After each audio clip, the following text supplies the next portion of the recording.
Hello, you guys. Um, so this is gonna be a different type of video. I'm gonna be doing a story time. A lot of you guys have been asking for it, so I decided to do it while I do my hair. I don't know how long this video is going to be. I also don't know how many parts this is going to be either. I'm gonna leave that up to you guys. If you guys want a part two after this comes out, then just drop down in the comments and I can do a part two, but I'm gonna try and do the best that I can without making this like super duper long. Um, because it's a lot. Not even gonna lie to you guys, it's a freaking lot. Um, so yeah, so we just gonna jump right into it. We about to get this head going, as y'all can see. It's lit. I'm about to put my curls back in my hair because I miss it so much. So yeah, so I guess I can kind of start. I guess you can call it the beginning, but kind of not the beginning. So basically, we're gonna go back to last March. Your girl was at home working out.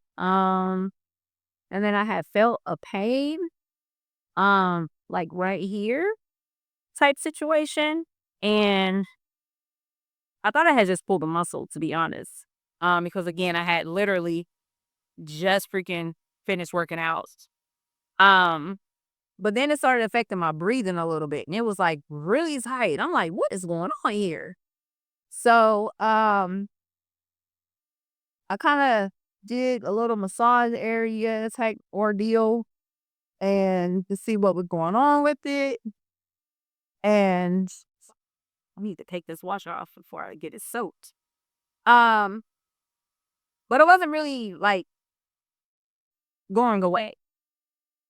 So I decided to go to the ER. Went to the ER.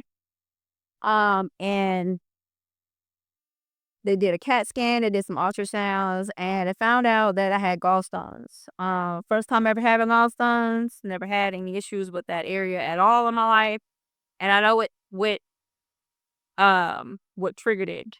Literally like a week, I had changed the way I was eating. Mind you, I was a very active workout, eating healthy, the whole nine type situation. Um, and I decided to just change up how often I would eat just to kind of see if it made a difference. I wasn't really in it for results. Okay, anyway. I wasn't in it for the weight loss. I was just in it just to see how my body reacted. And it was intermediate fasting. And that was the only thing that changed. Um, so I knew where it came from. After doing some extensive research, I found out that that is one of the side effects that can happen to you. Is gallstones. So, they gave me some medicine and to get rid of the pain and all that, and that worked. Now when they did the ultrasound, they did say something about a little fuzziness near my liver area, but they weren't really concerned about it or made it like a concern for me. Uh like they didn't refer me like, hey, you need to go see a liver doctor or like they didn't do anything. They just referred me to a GI doctor. But as I knew, you had to let gallstones pass. So I was like, okay, my gallbladder itself is fine. I just have to let these stones pass. Okay, cool. So they gave me medicine, went home, took the medicine. A couple days later, pain was gone. My breathing was back normal. I was back working out. I went back to my normal eating regimen, which is every 2 to 3 hours, I'm eating something. I do a high protein type of meal plan for myself. Um, and I would say, what were we in March, April, May, like the end of May, almost going into June. Because I was feeling better, I just wanted to do a follow up. So I decided to reach out to the GI doctor that they had referred me to. And I set up a quick meeting with him. And literally, when I say quick, it was literally like a 5-minute freaking type of appointment. Like, homeboy asked me a couple questions about my eating habits, talked to me about fiber. We were all T's crossed on all that. I had been doing all of that perfectly fine. And he did a couple pelvis checks, no pain, no swelling, no anything that he could indicate from the outside. But he was more concerned about the blurriness that they had initially saw in the ERs. So he decided to refer me and go get an MRI done, which is what they should have did when I was in the ER. But they didn't do that. So when scheduled that, my first initial appointment got canceled because there was a storm and they lost power, so they couldn't do my scan that day. Well, the date that they had initially scheduled for me. So I had to get pushed out, but I pushed it out further because I had some other things prior booked up that I was going to, like going out of town. I had a business meeting out of town that I had to go to and all types of stuff. Then my birthday was coming up. So I was like, July is just a busy month. So let's just schedule this for um the top of August. So they set me up for the very top of August. I celebrated my 35th birthday, which is on the 28th of July. I was super excited. I spent it by myself. It was just me. I was kind of in a up and down situation, relationship at that time. We were together for about almost 9 years. But things just were not, we were just not seeing eye to eye on things, on how we wanted to progress in the future. So I was just like, you know what? I just want to spend my birthday by myself. I want to feel good, have good energy, all that goodness. So, um, that's what I did. I spent my birthday by myself. He ended up going out of town, back to his hometown for a week, which turned into 2 weeks. So-called flights kept getting canceled. I believe this was around the time a whole bunch of flights and stuff were getting canceled, but I can't say for sure that his actual, um, flights were getting canceled because I was not checking to see if they were actually canceled. You say they canceled, cool. Okay. Anyway, so I go get my MRI, and my MRI results come back that same day. They called me that same day, and they scheduled me for an appointment with a liver doctor the very next day. He wanted to see me ASAP.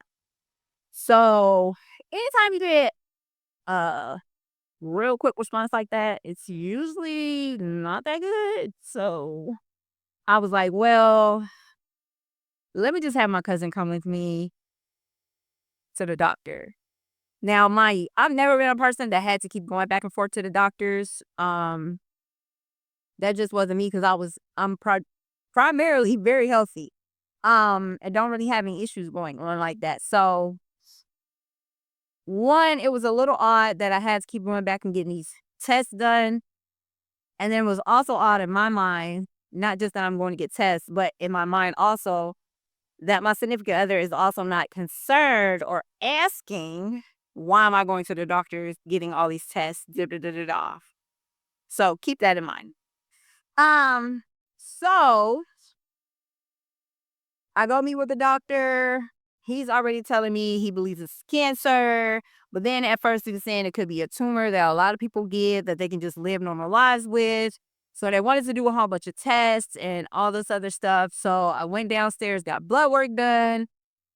And then they would call me with the results. So I think my results came back like a day, maybe 2 days later. And at first they thought it was bile duct cancer.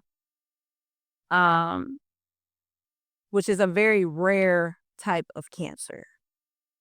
Um, when I went into the doctor's office, my doctor was already looking at my information and kind of wondering why I was there because I'm 35, I'm healthy, no issues, no family related issues to cancer.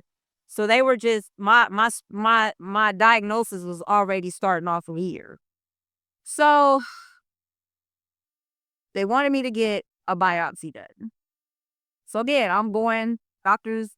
Now I'm scheduling to go get a biopsy done. I go get a biopsy done, and they come back and they're like, I'm not really happy with that biopsy. We're going to have to do another one.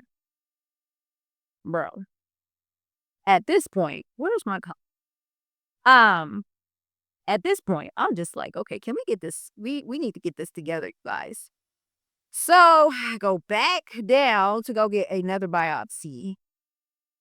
Again, no concern or questions being asked by my significant other of almost 9 years. Okay. So I go get the other biopsy done. This one was mad painful because they went through and they bruised my ribs. And it was just not, it wasn't pretty, you guys. Like, it was not at all. So, what ended up happening was after I got that done, I decided to bring up what's going on, why I've been going to back and forth to doctors, the whole nine. I decided to bring it up. So I bring it up. And he's like, all right, well, let me know what's going on. Da da da da. I get my biopsy back. It is confirmed that it is cancer. So now they're trying to figure out the source because they no longer think that it is bile duct. They believe it is coming from my colon. So they set me up um, with an oncologist, and then I first I had to go get registered for a colonoscopy done. So I got that done. First time ever having that done. That was an experience. It wasn't painful or anything. It was just, mad weird. But, I had to get it done. So I got it done. Um, so we get that done. My doctor comes in and he's like, we're seeing a 2 centimeter polyp in your colon. So we're pretty sure this is where this resonated from, but it is metastasized. It went through all of my colon. Went and metastasized to my liver. And that's where the tumor, the mass, decided to grow. So I had a 15 centimeter mass in my liver as of August of last year. Absolutely insane. So I come back home. I say, hey, when they tell me it's cancer, I work from home. So I was in the middle of work day when I got the call and I completely broke down. If you know me personally, I'm not really a person that cries or anything like that. Not that I'm not emotional or anything. It's just, I just don't, I guess I don't show it or whatever. Unless I'm like truly, truly hurt.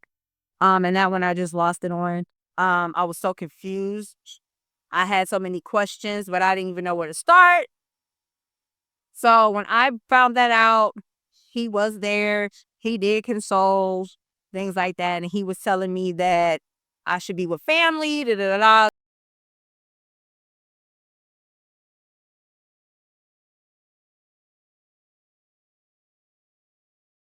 I was trying to finish out my work day. Crazy, I know. Um, I clocked out, went to my cousin's house, had a whole moment, couldn't function. We were confused. She was confused. They was confused. We all confused. We like, what is going on? What is happening? Why is this happening? All that good jazz. Within all this, there was a conversation, and the conversation was, hey, I'm moving out. I'm moving back home.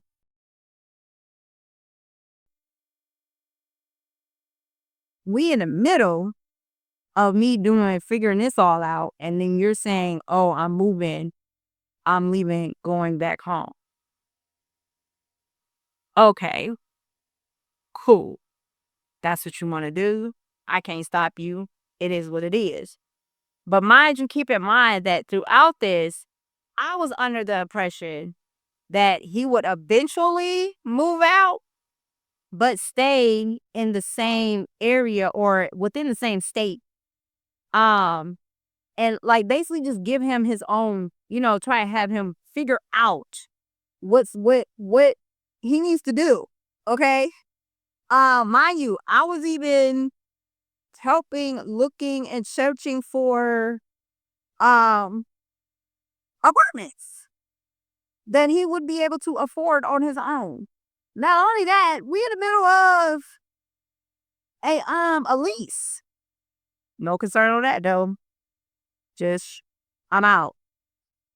Mind you, I found this all out at the top of August. He was moving. He said he was moving on the 20th of August. Child.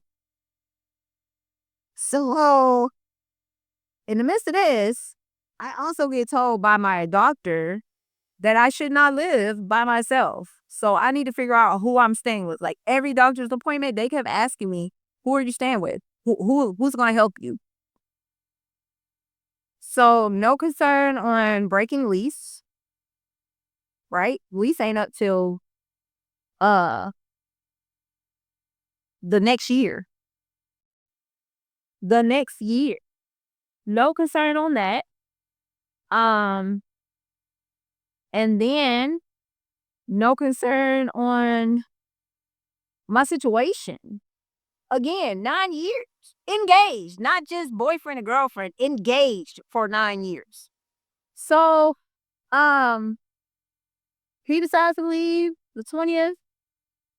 Um, I let my lease know. I let my leasing office know like of the situation. Like, what are we gonna do about this like my how do I get out of this lease without penalty here? Thankfully, the Lord was on my side and they let me out. What all I had to do was show a doctor's note from my oncologist saying that I am diagnosed with this and that I I cannot live by myself. So that seemed to have worked out. Now, mind you, in the midst of this, oh, the 20th came, he's gone. Now I have to try and figure out how I am about to move all this stuff. Found somewhere to live. Customers. But now I gotta move all this stuff, right? You would think the considerate thing would be to at least let me help me move. Mind you, I still got sore ribs. I'm mentally drained. I'm physically drained. I'm like exhausted every single day. And I had no idea of why until I figured out what the heck was going on. But so I was physically drained of everything.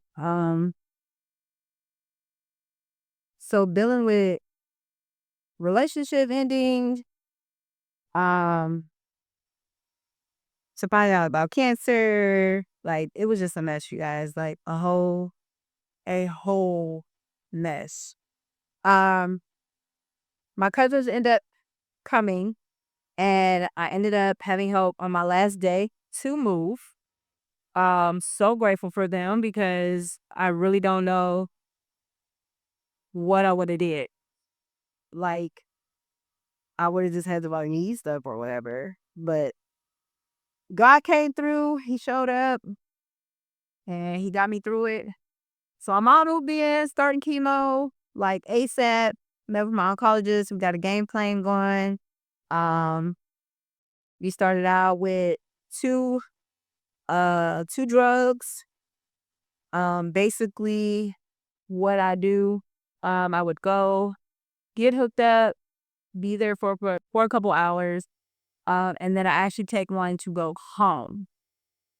Now, mind you, before I got hooked up, I had to go get my port inserted there, and that was another surgery that has to get done.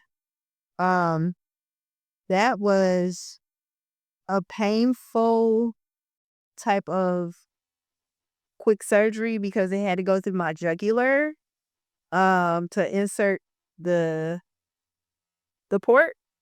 The port is in my chest, but it's also connected to a tube that goes through my jugular. So, and my port is right there. And then if you see, there's like see that line right there? That's tube, and it goes all there. That's why I have that mark right there on my neck. So yeah, so I would bring that home and I would be hooked up to that for 46 hours. That pumps chemo in me for 46 hours. So I would go on a Monday and I would get disconnected on a Wednesday. So that was kind of my thing. The first round was to be doing for six rounds in total. And then we would do a scan. The object is to just see a decrease. And then we'll schedule your surgery and remove it out of your liver. And technically, I would be cancer free. So we completed the 6 rounds. I would go every 2 weeks. Um, so we're looking at November. I actually got disconnected the day before Thanksgiving. That was my 6 rounds completed. And we scheduled my scan a couple days later. These are the holiday and stuff. So we did that. And it went from 15 centimeters down to 10. So we did see the decrease that they were hoping for. My body, all my numbers and everything were great. And my body was responding to the chemo. The tumor was responding to the chemo, which they wanted to do. So we were great. So we can go ahead and schedule the surgery. Surgery scheduled for December the 11th. Um, So yeah, I had a couple weeks in between time to kind of get ready for surgery. Now, mind you, throughout this entire time, by my head, I received other of almost 9 texts, a call, or anything, just even asking how I'm doing. Um, and it kind of pissed a lot of people off, to be honest, because of how he kind of portrayed himself about me, despite me saying like, "Hey, I'm out." It was for a good reason. It was because I needed things to be done on his end, not just for relationship status, but just as a human being personally. Like there's was just two things that he needed to get done. Um, and he just was not showing the ambition to get it done. And I can't be the ambition for you. I can't be like, I can't do it for you. You gotta do it for yourself. So because that was not coming, mind you, he is older. Um, and I was coming up on my 35th. No kids. I'm like ready to be wife, mom, like the whole nine. And he just was not doing that. And I had been asking for that for 2 years prior to this whole situation. So I had to put my foot down. I had to just be like, okay, I'm done. But a family member actually reached out because everybody was just kind of asking like, "Well, have you?" I'm like, "No, I have not talked to him." I mean, there's really nothing for me to say, to be honest. But I would never do that, despite if we're broken up or not. If something like this was to happen to any of my exes, um, I'm gonna reach out and be like, "Oh my God, like I'm so sorry. I'm praying for you. Are you okay? How are you doing?" Like I'm just that type of person. Um, and to be honest, it's kind of how he portrayed himself to be as well. And especially for a person that always celebrated breast cancer month. Like I'm talking about like wanting to wear pink, wanting to wear like the bands and everything. Like breast cancer awareness was just so big. So even though I didn't have breast cancer, I still had cancer. But there was no care in the world for me at all. Even though I was the complete anchor for the entire relationship. Um, but you live and you learn. It is what it is. Um, I've moved on from it. I'm way past that. I had bigger things on my plate to be worried about. But my family and friends, they were not hot about that. They didn't take heed of that at all.